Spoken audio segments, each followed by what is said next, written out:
Welcome back to Small Business, Big Lessons, a Buffer original series.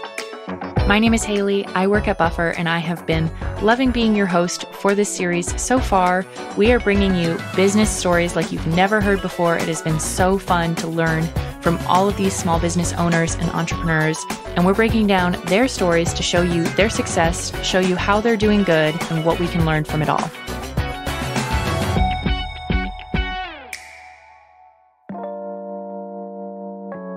In the last episode, we looked at intentionally staying small, and we heard how not all successful business people need to prioritize growth at all costs in order to achieve their goals.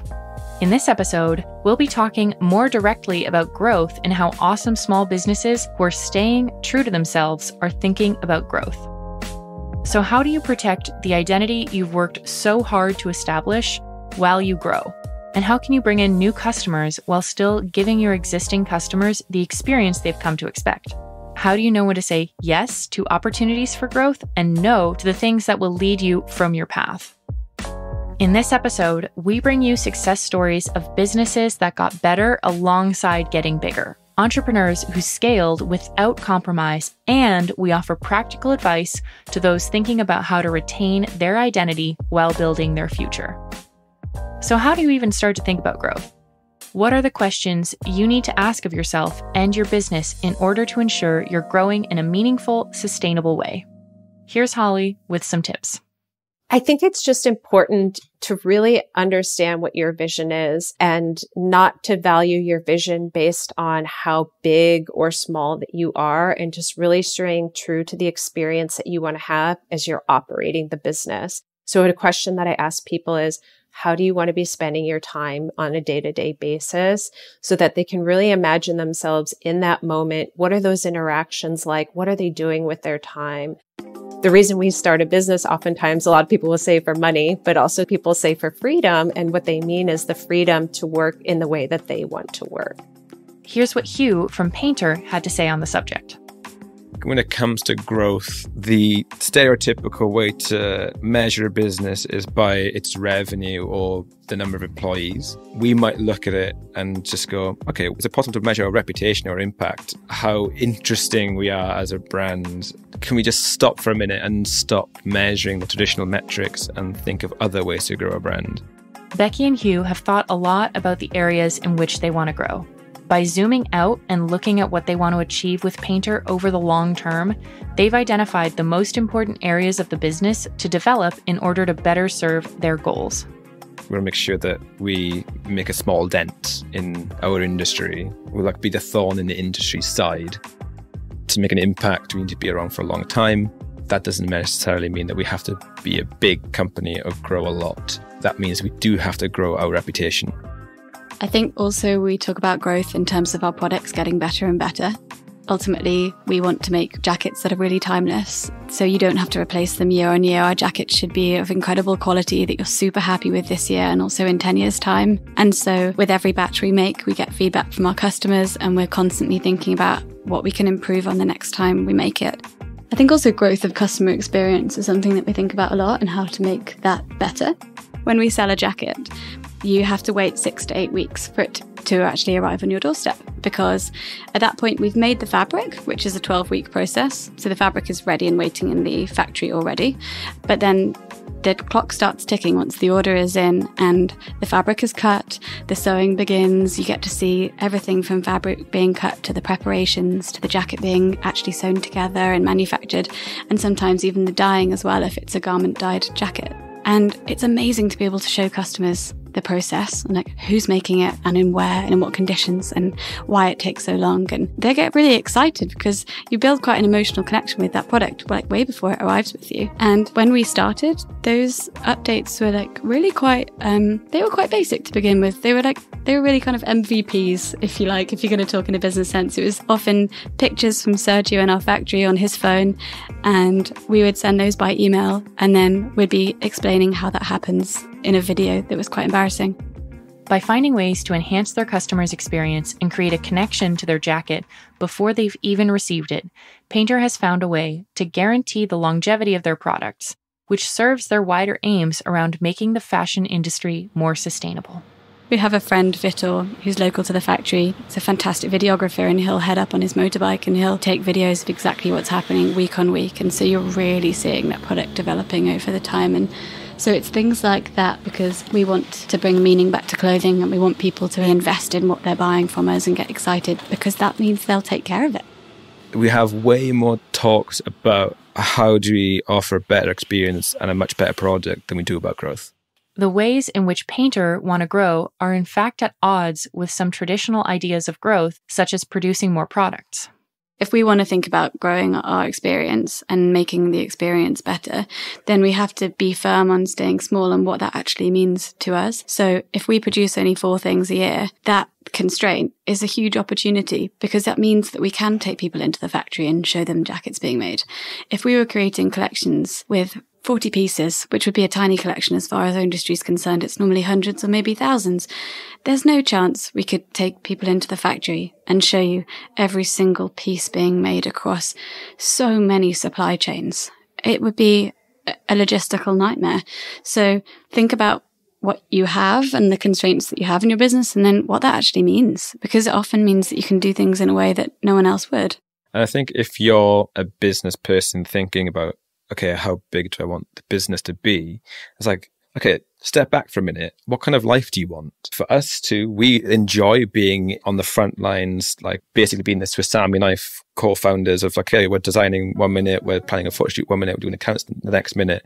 We don't want to be in charge of hundreds of people. Stand back and actually think, okay, what do I want to do? What kind of life do I want?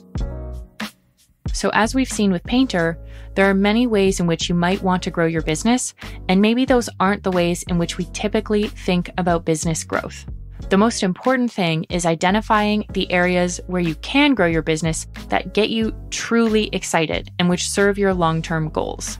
Sometimes people might think of growth as creating a family legacy, right? We might have kids and we might be wanting to create this business in hopes that it's something that they want to take over. And so we've sort of generated that family legacy. Other people had to find growth in terms of how can they set up a structure that they can take a sabbatical 6 months of the year, that the company can function without them for 6 months of the year, not necessarily having an exit strategy per se, but they realize that if they can have that really nice balance, then they'll like that too.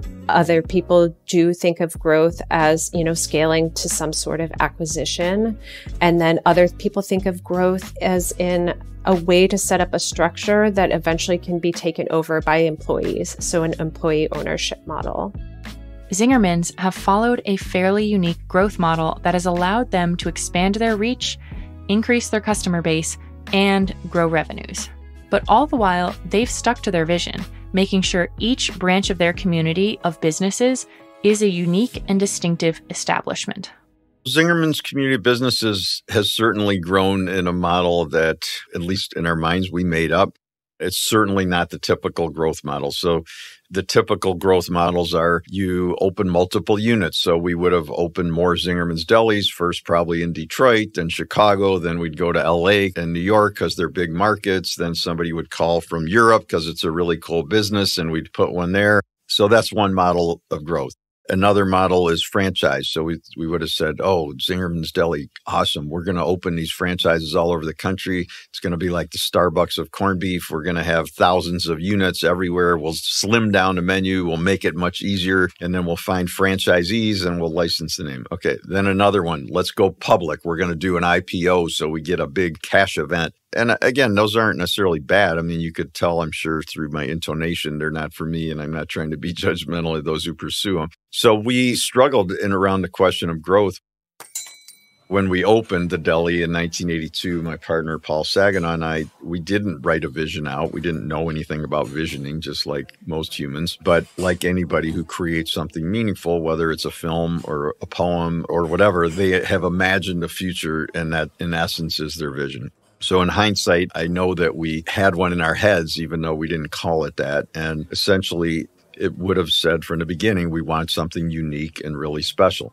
We also wanted great food and great service and a really down-to-earth place and a great place for people to work. And those were very clear in our heads from the beginning. And then last but not least, and we knew from the beginning, we only wanted one. I'm not judging those who open multiple units of their restaurant or their business, but the first one, in my experience, the energy is always different. You can feel it, and that's what I liked. And so opening the second one, it's inevitable. The energy's not as good. The fifth one, it's convenient if the people that are the consumers live close by, but it's not really very interesting. And it feels like a stage set and not like a piece of art. So fast forwarding, we opened in 1982. It was just me and Paul and 2 employees. Fast forwarding to 1993, he sat me down on the bench one summer day that's out front of the deli on a nice day, mid-morning, when I should have been inside getting the sandwich line ready for the lunch rush. And he kind of looked at me in the eye and he goes, "Okay, in 10 years, what are we doing?" And I was sort of stunned and had no answer. And I was like, "What?" And he's like, "In 10 years, what are we doing? I mean, we said we're not going to open any more places, so we're turning down offers." And anyway, this question was, in essence, a recognition that we had fulfilled the original vision. I would equate it to midlife or finishing college or your kids move out of the house. Like you had this long, difficult task you chose, but you made it. And then you realize even though you made it, you're not done. It's actually the beginning, not the conclusion. And so that's when we started to learn about the visioning process. And it's where we wrote the first vision. And it was an attempt to honor Paul's desire to grow and then my intent commitment to not have more delis. And so what we came up with creatively in hindsight was to create this community of businesses, all operating as one connected organization with these semi-autonomous pieces.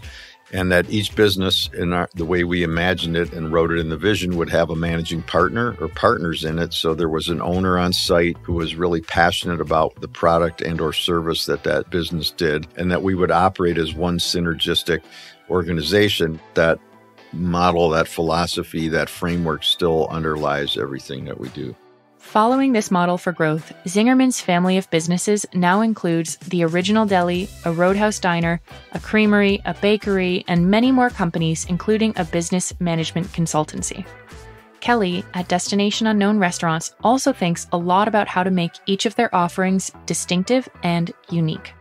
Each concept to me has a different voice and a different purpose in the community. So one of our restaurants is a really popular date spot. So it's a little dark and moody, and people love just meeting a date there for going on a first date. And then another one of our restaurants is a bit more serious. It's where we get really experimental with food, and people come there to really just treat themselves and try something new and different and exciting.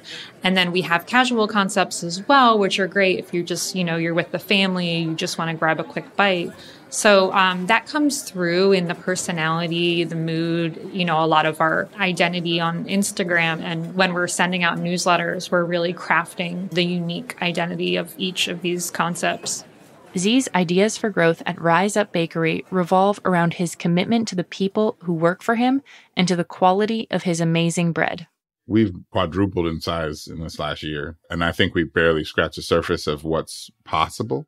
At the beginning, it was really just my joy and my project. I just wanted to enjoy it, right? I wanted to have this thing, even a little bit selfishly, that just made me feel good. And then I've realized that I can share that. And so that's gone out further and further. And the bigger it gets, the more I start to realize we're capable of doing even larger things. I want to grow sustainably. And I also want to make sure that the people that are believing in my dream and helping me accomplish that they feel taken care of and that they can have a decent living. And so how fast to grow, where it's going to grow, if we can afford to grow, those are a lot of things that I don't really know that much about, and I'm learning. But what I feel like I'm really good at is spotting opportunity. And I do feel like there have been more and more opportunities for us to start to think and to imagine and to dream of what the next steps are. Some people are like, well, we could take your bread and freeze it and send it to a different place. And I'm like, I don't really want to do that. I feel like doing exactly what we're doing, where we make beautiful bread and it's more local, is really important. I don't want to freeze it and send it. So the only way that I feel like we could take this and move it somewhere else is if we had another one or a sister one or one that bought into the idea of what the brand is, and we can find other people that have a similar dream. And I can take all the things I've learned and go do it somewhere else with another group of people and have it so that we can share a name, but at the same time make nuances and difference for whatever market we need, right? So I have a lot of recipes and stuff like that, and I could see it growing to a level where we did have one in Chicago, or we did have one in Atlanta, or we did have one in another place that needs it. I'm just really trying to hone my skill and build a team and make it sustainable and take care of the people that care so much. And I feel like if I do that really well, the next steps they'll open themselves up to me. So now that we've heard all of these amazing ideas for growth and some ways in which we can develop different aspects of a business, what are some of the challenges that entrepreneurs can face when taking those next steps to expand? I would say common challenges that businesses face are things like under-communicating, and therefore the team doesn't have an awareness of what's happening. And when the team doesn't have an awareness of what's happening, then that's when we start to have, tensions within the team, or we might say we have things like culture issues. Whenever we're going through a phase of change, which growth is all about change, we really need to over-communicate. Why are we doing what we're doing? Where are we all headed? What are we all working towards? Really keeping that bigger picture context alive. Sometimes when we think about visioning and we think about purpose, we'll be like, well, we define that vision statement or that purpose statement and they live in the manual or they live on the wall in a poster or something like that. And we let them go and we just expect everybody to race forward.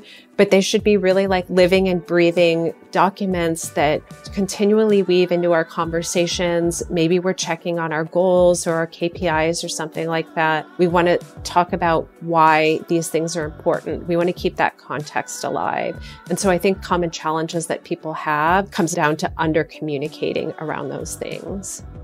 Here's Sheena from Made with Local to tell us about some of the challenges that she's faced while scaling her business.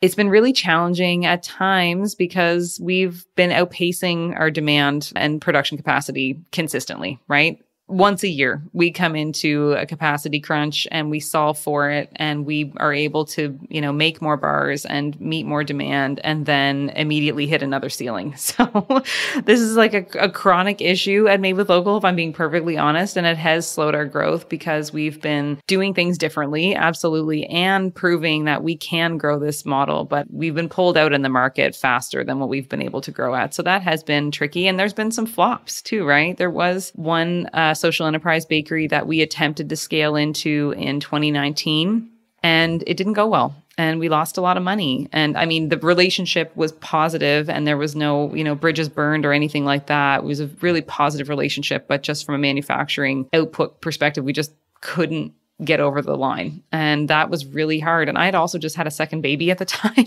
So I have pictures of me with my newborn in a baby carrier and she's wearing a hairnet. There's no hair in her head, but she's wearing a hairnet. So am I. And we're trying to fix equipment to get it to run. And, it was just an extremely challenging time in the course of the business. Yeah, those have been some extra gray hairs spouted and lots of sleepless nights. The kinds of challenges that different businesses can face are as unique as the businesses themselves. Sheena's issues around production obviously wouldn't apply to, say, a software company that don't make any physical products. Here's Buffer's CEO, Joel, to talk us through some of the challenges to growth that he's faced. Buffer's biggest growth challenge recently has been in having the right product and packaging of that product that will thrive in a market that has been shifting significantly. And we've very much been in the social media management space for a long time, and it's just become very crowded over time. Also, the social networks changing so rapidly. That's been a challenging place to be. Within the last 5-6 years, networks have closed down some of the amount that they allow third-party developers and apps to do with their networks. So it's been an interesting journey for us, and I think that's led to us having to really find the way through it that feels true to us. I think there's been times where we've seen opportunities to keep our growth going, but it would have taken us away from really the DNA of the company, which to me was always around really serving small businesses and staying committed to them. That's not always the approach that SaaS businesses, especially recurring revenue businesses, take in order to keep their growth going. A lot of times they'll actually go up market and sell to bigger and bigger customers. And so navigating all the market shifts alongside striving to do it in a way that felt like true to our vision and mission ultimately has been very challenging. I think other challenges people face in growth is limiting their mindset around who their customer actually is. Understanding our customer should be a continual process. Sometimes we sit down and we just define who that customer is, and then we're like running with a content calendar and with strategies and, with our social media marketing. But it should be a constant conversation. Oh, are we sure that we're not selling to anybody who lives in Wisconsin? Or, are we sure that this person doesn't exist in this area? What do we know about what's happening in Tennessee? Or like who the types of people that live there. Sometimes in growth, we get stuck in thinking that it's just one way. Some days, all you get is the fact that someone really enjoyed it and loved it, right? And some days that's enough, I want to make sure that everyone's comfortable. I want to make sure everyone feels taken care of. That's why I cook for people. That's why I, you invite your friends over and you make a really nice meal. Your mom makes you your favorite, whatever. You'll remember it forever, right? Like it sticks in your soul. It's like someone cared enough about me to make me something that I won't ever forget. And that's basically what I'm trying to do every single day and try to have it where we can do it at a high level and not lose its soul because we're growing so fast. That's my challenge every single day is like, no, we won't compromise. No, it takes longer. Yes, it's harder, but we're sticking with it because that's what got us this far and that's what people love. So how do you grow a business in such a way that it doesn't lose its soul? As Holly said earlier, periods of growth are periods of change. And when you're growing and changing, it's very likely that you as a business owner will have to make compromises. These compromises are essentially choices between two opposing priorities, and making the right choices can be easier when you communicate and consult with other people in your business. Compromise is something that we all do every day, and that's okay. Part of what is one of the benefits of the community is that we can bring diverse perspectives together of like-minded people, and through that arrive at better conclusions. And then by making conscious collective choices, when we do compromise, it's a group thing, not a I forced you to compromise. As demand for Made with Locals products grew, Sheena faced some big decisions around how to respond to that demand and how to scale her operations. When you go to the energy bar section in your grocery store, you're going to see that the lion's share of all of those bars are made in the exact same way because they're made at co-packing manufacturing facilities. They're made on the same type of equipment with the same library of, often kind of weird ingredients. It's the same thing over and over, just in a different branded pouch. And we knew from the get-go that we were not willing to take that route, right? I didn't want to make the same kind of product as everybody else. I didn't want to take my recipe and change it just so that it would work in the equipment at these big co-manufacturing facilities. I just didn't want to compromise on our product and on our values. And again, for brands that have taken that route, like absolutely no shade. It is absolutely the road that is traveled by the vast majority of brands. And it works. And it works for a lot of brands, but I just knew that it wasn't for us. So that is where we were getting pushed to go. We were told at a certain point, well, you're going to have to start working with one of these few co-packers in Canada and, away you go. And I pushed back against that, and in turn slowed the growth of the company and decided to build in partnership with Social Enterprise Bakeries instead, which was the scenic route for sure. But it was and continues to be something that I'm really, really proud of. By sticking to her original vision, Sheena ensured Made with Local didn't lose its soul and continued to be the business that she wanted it to be. And if she had to take the long way round, then so be it. Scaling your business isn't just a question of where can we grow and how we go about that growth. It's also a question of sustainability. How much to grow and at what rate are equally important questions to grapple with. This is something that Joel has thought a lot about with Buffer. The way I think about growth at Buffer in relation to sustainability is that there's maybe a band of optimal growth rate, which I believe is probably somewhere between maybe 10 and 50% of annual growth. But you could imagine it as like a color gradient. You have red on either side of that band. So if you're only growing between maybe 0 and 10% a year, or you're actually declining, then that would definitely put you more in the kind of red or orange zone of just a risk, I feel like. So that's not a good place to be, of course. But the interesting thing is I think a lot of people don't focus on the other end of the spectrum, which is if you're growing more than 50% a year, if you're growing maybe 100% a year, a lot of companies would call that the best possible outcome. Like that is success. That's the goal maybe even. But I've just seen when you're growing that fast, other than maybe the first couple of years where you should be growing that fast if you're getting something new off the ground, when you're more developed, I feel like that pace of growth just causes a lot of problems. Culturally, all your systems break down, you have to rebuild everything. And so that's where for me the growth is very connected to sustainability, in the sense that I really want Buffer to be in that green zone, that sweet spot. 20 to 30% a year growth would be, I think, a really good place to be. As a company, we have a very large ambition at Buffer, and I think we can achieve a lot. And if you just think about that kind of growth rate compounding year after year, it can become a very significant business.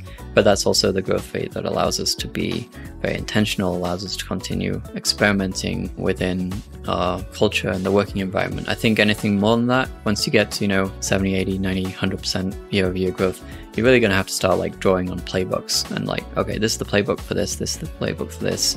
You just have to do things in the tried and true way, because you just don't have time to be rethinking everything. While research and careful consideration can give us the confidence to make the right decisions, sometimes it's just a case of knowing what you want and digging your heels in. We're quite stubborn.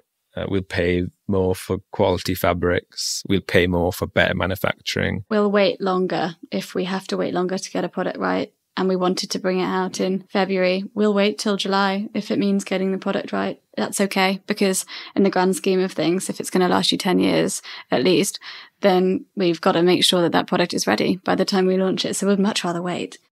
The growth for us is not the number one thing that we get up with every day. It's an important part of the vision, but there's 10 pages of written out vision that includes things like succession planning done in a holistic way. The last section is about love and bringing love consciously into everything that we do. And there's a whole section on diversity and why it matters to us and what it really means in practice, not just a PC buzzword to put on a piece of paper.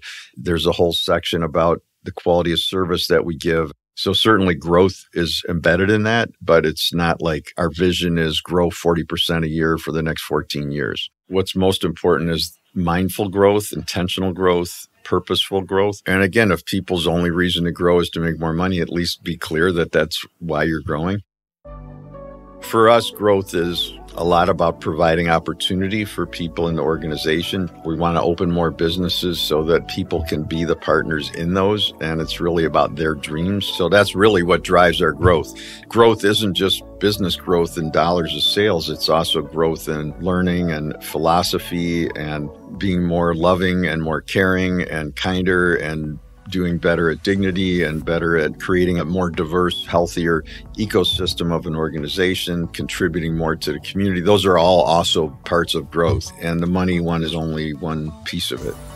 So when thinking about growth, it really pays off to take a holistic approach. You need to think hard about all of the aspects of your business, where you're at and where you want to be. Then use that vision to help identify areas of growth that best serve those goals. As we've just heard, growth can be challenging and will require compromise. So to be best prepared for those hard choices, we need to look inwards and consider how the decisions we make now impact the future we want to build. In the next episode, we're going to look at growth from another perspective. Instead of business growth, we're going to be looking at how to grow your impact. Thank you so much for listening to another episode of Small Business Big Lessons. It has been a joy to continue doing this series, and we are loving all of the advice we're getting from these amazing entrepreneurs. Make sure to listen to the next episode on impact, and be sure to join our community. If you haven't already, buffer.com/community. We would love to see you there. See you next time. This episode of Small Business, Big Lessons was written and produced by Rowan Bishop at Message Heard, script edited by me, Haley Griffiths at Buffer, and interviews were conducted by Umber Bhatti at Buffer. Be sure to subscribe to Small Business, Big Lessons on your preferred podcast platform to keep up with the latest episodes. And if you've enjoyed this episode, please feel free to leave us a review.